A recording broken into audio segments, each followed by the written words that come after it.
ਘਰ 'ਚ ਅਚਾਨਕ ਮਹਿਮਾਨ ਆ ਗਏ ਤਾਂ ਤੁਸੀਂ ਇਸ ਰੈਸਪੀ ਨੂੰ ਟਰਾਈ ਕਰੋ।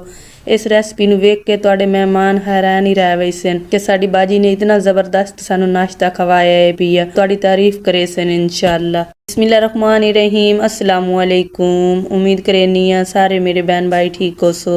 सब तो पहले बोल तुसा पा लवना 1 कप मैदे दा। मैदे नूं हमेशा छाण कर इस्तेमाल कीता करो। नाल दे नाल 1 चम्मच भर के कॉर्नफ्लोर दी शामिल कर लई स।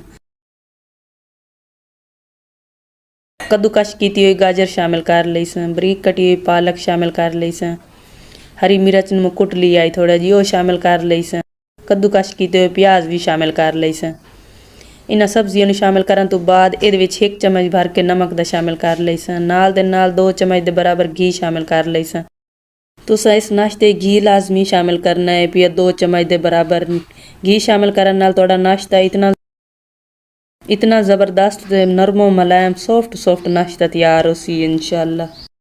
थोड़ा जिहा पानी शामिल करके खूबसूरत जिहा बैटर तैयार कर लवना है पिया।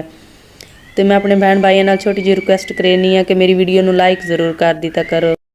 बैटर नूं खूबसूरत और ताज़ा बनाउण वास्ते इहदे विच मैं शामिल कर लई सां आधा कप दुध शामिल करन नाल इतना सॉफ्ट नाश्ता तैयार हो सी।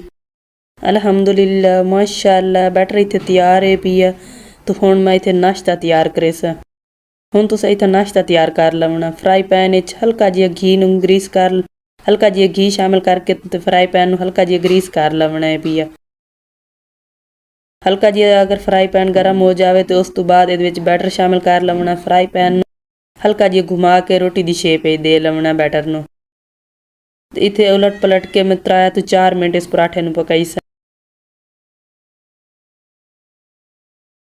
मैं उम्मीद करे सां कि सारे मेरे बहन भाइयों मेरी ये रेसिपी पसंद आंदी पई होसी। अगर मेरी ये रेसिपी मेरे बहन भाइयों ज़रा बराबर भी पसंद आंदी पई है फिर मेरे भाई मेरा एक लाइक तो बनता है। मेरी वीडियो नूं लाइक ज़रूर कर दिता करो।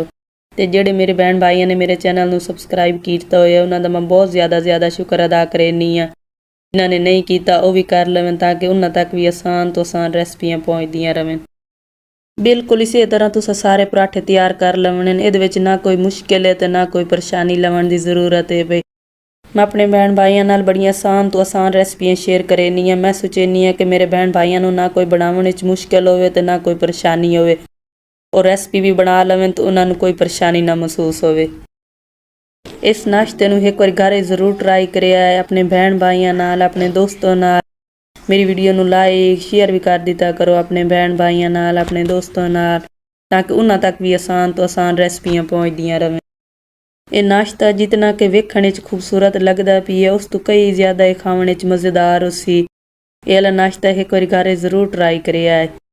अल्लाह पाक तुहाडे माल जान रिज़्क विच बरकत पावे। अल्लाह पाक हर दुख तकलीफ तो सारे मेरे बहन भाइयों नूं बचावे। अगर तुहाडे दिल विच कोई ख्वाहिश है तो अल्लाह पाक वो तुहाडी पूरी करे। अल्लाह पाक तुहानूं अपने हिफ्ज़ो ईमान विच रखे। अगली वीडियो च मुलाकात होसी। अल्लाह हाफिज़।